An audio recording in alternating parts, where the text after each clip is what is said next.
Bonjour, bienvenue dans Coach Aziz Podcast. Donc aujourd'hui, c'est une émission spéciale dans le centre-ville de Montréal. Donc on est au Canada. Donc on sait qu'actuellement il y a la Coupe du Monde qui vient de commencer il y a 2 jours. Et puis bon, on a eu des matchs palpitants. Donc nous sommes revenus sur pas mal de matchs. Mais aujourd'hui, on a un invité spécial, donc qui est Coach Amdi, qui est compatriote sénégalais comme moi et collègue coach. Coach Amdi, comment ça va? Nanga def? maa ngi fi rek alhamdulilah Oui. coach Aziz. Ok, merci de participer à l'émission Coach Aziz Podcast. Merci. Coach Amdi, est-ce que tu peux te présenter rapidement, wax ñu yow yaay kan, et puis depuis kañ nga nekk Canada, et puis ban équipe nga doon coacher Sénégal, et puis sa parcours rapidement. Ben, mes salutations d'abord et puis de le remercier coach Aziz. Bon, je dirais que au moins man la coach Amdi. Bon, bi ma nekkee Canada yàggul juste 2 ans mais nekkoon naa Sénégal et puis nekk fa coach Racing Club de Dakar donc pendant quelques années et puis am yenn parcours yi ma fa dund donc mi ngi noonu ku ma gën a xam Racing Club de Dakar nga ma xam. Ok. Merci, Coach Amdi. Donc, je précise que cette émission, on a décidé de mixer Wolof et français parce que, à la demande de beaucoup d'abonnés qui nous suivent, donc qui nous ont fait cette recommandation, là, notamment au Sénégal. Donc, voilà, pour satisfaire tout le monde. Donc, on a décidé d'accéder à leur demande et de pouvoir voilà, mixer les deux langues. Bon, ce sont les deux langues aussi officielles du Sénégal, faut le rappeler. Donc aujourd'hui, coach Amdi, bon, on sait qu'il y a la Coupe du Monde au Sénégal, au Canada, pardon, et il y a l'équipe du Sénégal qui participe. On sait que voilà, l'équipe du Sénégal a fait sa préparation euh, avec les États-Unis et puis contre l'Arabie Saoudite. Arabie Saoudite. Ban impression nga am si ñaari match yooyu amicaux yooyu, est-ce que c'est quelque chose après à la sortie de ces matchs qui te rassure, sachant qu'on va rencontrer la France dans 3 jours? Bon, coach Aziz, comme ni nga ko waxee je crois que def nañ 2 matchs amicaux yoo xamante ne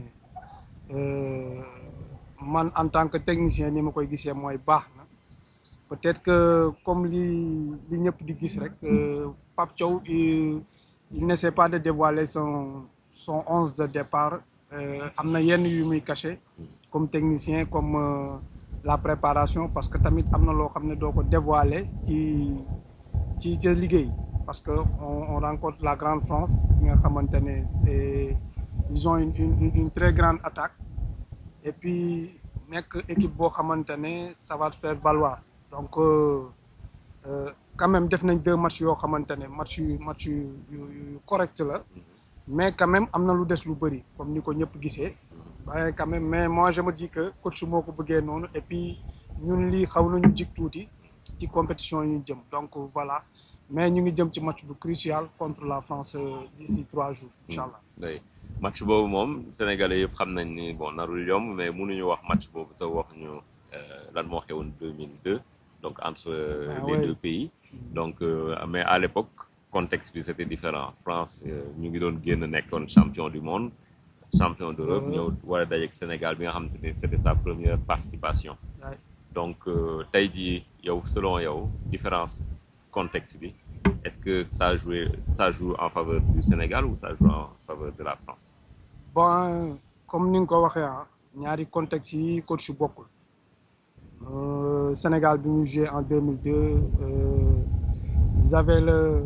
comme ni nga koy waxee soif de victoire boo xamante ne avec les El Hadji Diouf Fadiga beneen époque la woon et puis am lu ñu bëggoon ba wane ko ils ont eu la chance de se donner à fond et puis de gagner ce match donc ak yeneen façon joueur ak yeneen façon football mais en ce moment football bi dafa développé boo xamante ne coach pendant presque 20 ans et plus presque 30 ans ci diggante 2002 ak 2026 mais quand même nous avons une bonne équipe Sénégal ñi nga xamante ne joueur de classe mondiale la ñu am yoo xam ne ñu ngi joué ci championnat bu ne et puis di côtoyer ñi nga xamante ne moom lañu nar a taseel surtout on a beaucoup de joueurs yi nga xam ne dañu évoluer en France avant ñuy dem feneen que ce soit ñi ci yaakaar ñëpp ay Ismaïla Sarr ñoom ñëpp Pape Matar Pape Sarr Matar Sadio Sarr Mané côtoyé nañ ñooñu ñëpp donc France pour man moo war a gën a def attention ci Sénégal parce que gars yi liggéey nañ ak ñoom lu bëri quoi mais ça va être un match palpitant. oui oui non ñëpp xam nañ ni match bi du match bu yomb pour les deux équipes donc c'est sûr que maintenant ñun on va plus focaliser évidemment ci équipe bu Sénégal xam nañ ni France aussi bon c'est les vice-champions du monde. Voilà. Ok donc ñoom tamit génn nañu aussi ci benn match boo xam dañ ko perdre contre Côte d'Ivoire après gagner Irlande mais victoire boobu selon les spécialistes français nekkul woon victoire bu convaincante donc yow naka nga gisee France nu mu war a aborder match boobu contre Sénégal après aussi nga wax ma Sénégal naka la aborder match boobu est-ce que selon toi Sénégal dafa war a def stratégie boo xam day dem attaquer jéem leen song presser leen comme ni joué CAN bi ou est-ce que tu penses que dafa war a changer stratégie parce que là aussi ñu ngi wax équipe boo xamante ni moom moo ñu raw classement FIFA et puis qualitativement xëy na peut-être ñoom ñoo nekk suñu kanam bu ñuy xool parce que joueurs yi ñu am ñi joué ci gros club yi ñun amuñu joueurs yooyu malgré que am nañu joueurs yoo xamante ni ils sont très bons très talentueux mais bu ñuy comparer aussi en tant que spécialiste dañu war a wax li nga xam ne moom mooy individualité voilà ñoom ay am nañu ay joueurs yu joué Real de Madrid PSG et cetera ñun am nañ ay joueurs yu joué ci grand club mais nekkul même standing bi maintenant c'est un match de football du ñu wàññi suñu doole mais yow naka nga gisee stratégie wu ñaari équipe yi suñu waree comparer France yow naka nga gisee la war a aborder match bi et Sénégal naka la war a aborder match boobu yow pour yow. Merci coach donc bu may xool bu baax la France comme ni nga ko waxee c'est une très grande équipe avec une belle organisation que ce soit défensive ak offensive que ce soit dans l'entrejeu da ngay gis joueurs yu mag joueurs yoo xamante ne de classe mondiale am niveau et tout yi presque joué nañ fu ne donc comme je te disais tout de suite ils ont une belle équipe am nañ équipe bu mag boo xamante ne mën nañ sonal ku ne la France mais ils auront devant eux ce mardi inchallah équipe sénégalaise boo xamante ne tamit il sera prêt parce que la France ils auront en tête la défaite bi nga xamante ne moo leen sonaloon en 2002 et ils auront à cœur aussi de relever le défi voire gagner le Sénégal battre ko score bu bëri parce que peut-être Sénégal bu ñëwul def un bon entame de match il va passer à côté te loolu c'est important ci compétition le premier match d'abord peut-être automatisme yi dina xaw a des mais faire un bon entame de match moo ciy génne Sénégal mais noo gisee par exemple problème défensif bu Sénégal et attaque de feu bu France xam nga c'est un peu ñoom ñaar ñoo nar a daje. T'as bien vu. léegi côté boobu yow noo ko gisee ci sa vision. Bien vu coach comme ni ñuy wax bonne question parce que boo gisee attaque bu France bi c'est une attaque de feu donc ay Olysée Mbappé Dembélé Ballon d'Or sawaay ku ñu songu pendant 90 minutes Cherki d'ici ballon yi war a ñëwaat ci kaw ça va être un peu difficile pour suñu défense bi nga xamante ne c'est pas probable ñu am la défense bi ñu doon am chaque fois ci Coupe d'Afrique ba nii parce que y a des blessures Koulibaly n'est pas en grande forme mu ngi doog a ñëwaat il n'a pas joué de match 90 minutes Gana Gueye voilà une défense boo xamante ne pas stable en ce moment donc ça va être un peu difficile pour nous mais dañuy ñaan yàlla qu'il soit à 100% pour mën a contenir cette attaque française parce que voilà ça va être un match difficile pour la défense sénégalaise. Oui non match boobu moom ñëpp xam nañ ne du yomb comme ni ma ko waxaatee maintenant yow ban parce que dégg naa depuis ce matin que Idrissa Gana Gueye dafa écourter entraînement am ce matin. Ouais. Donc yow ban inquiétude ngay am par rapport ak loolu et puis ban 11 de départ yow nga gis que Pape Thiaw moom lay aligné bu ñu ko waree commencer si Edouard Mendy rapidement. Bon peut-être man li may wax mooy man su may gis ñi nekkoon ci Coupe d'Afrique bi les 11 de départ yi nga xamante ne peut-être tout le monde les connaît ñoom peut-être ñoom ñoo xamante ne ñooy ñëwaat. Mais bon comme ni ñu ko xamee rek on est en préparation te coach bi moo xam ne ñoo nekk en forme et tout moom mooy xam 11 ñu indi su ma duggee foofu rek damay xaw a jum. Par contre Gana Gueye pièce maîtresse la ci équipe Sénégal. Donc suñ ko amee c'est un plus fort la ci ñun et puis c'est un compétiteur de haut niveau. Sinon s'il est blessé et qu'il est out ci match bi ñu jëm dinañ am problème trop et puis je sais pas kan moo koy peut-être ça sera bon on sait que au milieu il y a bon Pape Gueye mu ngi fi. Il y a toujours Pape Gueye kii Aliou Diarra mu ngi fi. Diarra Lamine Camara bon après les autres, c'est sûr que ni Pathé Ciss aussi mu ngi fi il a fait une bonne rentrée match Arabie Saoudite bi est-ce que kan nga gën a gis ne moom moo gën a nekk comme en pole position c'est-à-dire meilleure position pour remplacer ko. Peut-être Pathé Ciss parce que li mu wane ci ñaari match yi peut-être il est en plus il est défensivement. Côté boobu Gana Gueye il a l'habitude de se projeter vers l'avant di ñëwaat box to box et tout. Mais Pathé Ciss ragaloo ne par exemple côté offensif bi contre France dañu soxla aussi joueur boo xam ne dina mun génne bal bi duñu soxla koo xam ne day défendre kese. C'est sûr que ni mun na am ñun dañuy défendre plus que li ñu na attaquer mais mun na am aussi que dinañ soxla benn moment aussi génne bal bi pour attaquer ci parce que suñu buggee gagner match boobu il faut ñu attaquer aussi. Ben oui, mais Pathé Ciss am na tamit ces qualités-là de sortie de balle mais peut-être projeté wu de l'avant supériorité numérique loolu la dul def mais quand même on a su fekkee dañuy teg ñetti ñooñu on a Pape Gueye daf koy def avec ses frappes tir de loin yi mu mën. Lamine Camara aussi il peut se projeter devant juste bu fekkee coach bi daf ko préparer à l'entraînement peut-être dans le match ce sera facile que moom mu rester devant la défense. Peut-être di def sortie de balle et puis di def abattage bi mu war a def sur le marquage. Coach bi jouer benn sentinelle au lieu de deux milieux défensifs léegi su ko defee comme quoi que ni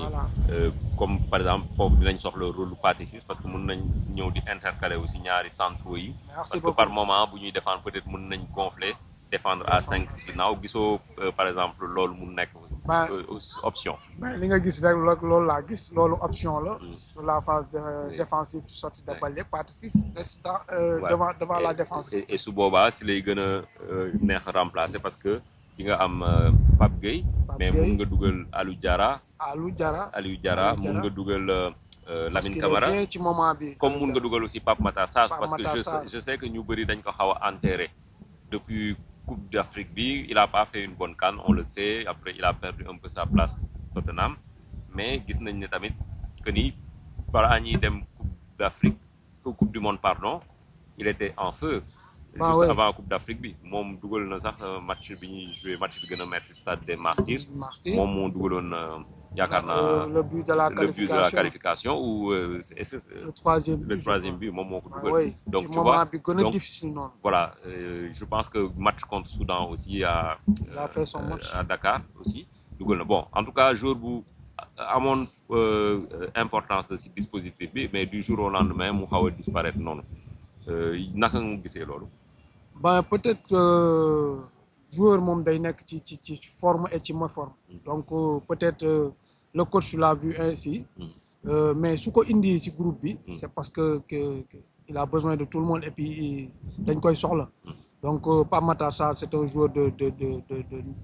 haut niveau xam na compétition il a été toujours dans la tanière donc soxla nañ ko et puis comme li nga wax s'il vient dans l'entrejeu il peut apporter beaucoup de choses ci équipe bi voilà. Ok donc mun nañ jàll ci kanam pour le trio d'attaque yow kan nga gis bon on sait que Sadio moom il est là d'office donc maintenant qui tu penses que il va l'accompagner? Bon ni ma ko gisee je crois que l'homme en forme de ce moment Ismaïla Sarr parce que am na ay temps des fois nga ni Ismaïla Sarr qu'est-ce qui se passe parce que waroon na toll fii bu yàgg. musul confirmer attentes yi ñuy xaar si moom yëpp bon am na ay match yu mu def match mais il est pas régulier loolu la ko Sénégalais yaakaar naa en ce moment dama koy je vais le mettre titulaire parce que il est en feu et sa vitesse de course avec ses débordements mën nañu indi lu bëri. Dans Et la puis il surface est en confiance waaw moo ngi oui gagné la défense Conférence League française ak mun Crystal Palace te waaw oui joueurs français yi xam nañ moom mooy kan parce que ñu si bëri voilà ku mel ni Saliba Première Ligue lay joué il peut se Arsenal donc défaire d'eux parce que sa vivacité ak sa ak comme li may wax noonu vitesse de jeu bi si on joue beaucoup plus sur lui Ismaïla Sarr il peut faire mouche benn ñaar Jackson il se donne beaucoup parce que moom c'est pas un vrai neuf mais c'est un attaquant pur donc je crois que amuñu ku ko gën peut-être mais mu gën a tranchant dans ses ballons décisifs yi mu am la finition dans ses performances su dul loolu je crois que le trio là-bas ñooy départ par rapport ak Pape Thiaw je sais pas mais pour moi il y aura Sadio Mané Jackson et Ismaïla Sarr. Ok yow Jackson nga gis moom mu départ plutôt que Chérif Ndiaye ou bien Bamba Dieng. Ben coach man Chérif Ndiaye je préfère mu xaar tuuti. pour indi abattage bi après quand le Sénégal fait le job. loolu la ñuy ñaan en 60e minute 70e minute Sénégal mener match bi par 1-2-0 je sais pas loolu laay ñaan après ñu indi ko moom mu def le job après Bamba Dieng on verra le coach bi di. Mais est-ce que pour finir ak affaire France-Sénégal match France-Sénégal tu penses que match bi est-ce que c'est décisif pour la qualification wala pour yow que Sénégal gagne wala perte ça change pas grand-chose parce que des na yeneen ñaari match mais c'est ñaari match yi des pas n'importe qui contre Norvège là contre Irak. Contre Norvège ak contre Irak. mais quand même comme li nga wax léegi en termes de compétition coach dafa am solo. Si on arrive à gagner à rentrer avec les 3 points ce serait parfait. Voilà parce que compétition boo gis 3 points yi moo am solo. Entrer en compétition mais su fekkee quand même on ne rentre pas bredouille parce que comme li may wax on a un match très crucial boo xamante ne voilà c'est avec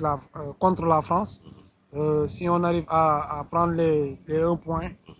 ne serait-ce que ne pas perdre ce match bañ ko ñàkk c'est l'essentiel et quand même liñ ciy soxla mooy rentrer avec au moins 1 point.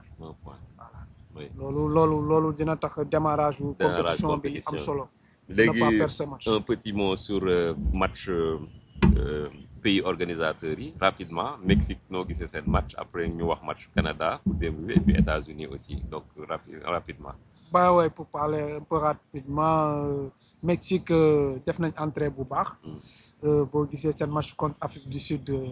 ils ont été un peu étincelants. Bon. xam naa ne nag moment bi coach comme ñëpp rek temps bi dina sonal ñëpp avec la chaleur bi nekk foofu mu ngi leen sonal début de compétition automatisme et puis rythme bi ñuy joxe mais bon Mexique a pu gérer son match son entrée en lice et puis a gagné son premier match c'est bénéfique pour lui contre une équipe africaine Afrique du Sud qui a bien joué son rôle malgré rouge bi mu jël. Donc, deux rouges lañu jël. Deux rouges, oui. Bon, man personnellement seen performance ça m'a un peu déçu mais loolu beneen débat la mais loo wax ci match Canada ñun bon on est aussi des supporters canadiens parce que on est ici au Canada. Ben ouais, on est des Canadiens aussi. Déjà dañ leen di féliciter di leen encourager. Si premier point bi ñu jël c'est la première fois ils gagnent qui perdent pas en Coupe du Monde parce qu'ils ont fait jusque-là 6 matchs. 6 défaites. Coupe du Monde ñuy doog a ñëw 6 défaites. Donc premier point pris par le Canada. Premier point pris par le Canada donc. Déjà on jubile pour ça. On jubile et ñi ñaan yàlla. Pourvu que les autres matchs vont se passer comme ni ma la wax. Inch'Allah parce que voilà entrée de compétition toujours noonu la day difficile mais au fur et à mesure ñuy dem je crois que avec le public derrière eux le Canada va beaucoup plus se démontrer. Voilà. Et puis prochain match contre Qatar je pense qu'il y a moyen de rivaliser un petit peu et puis de gagner leur première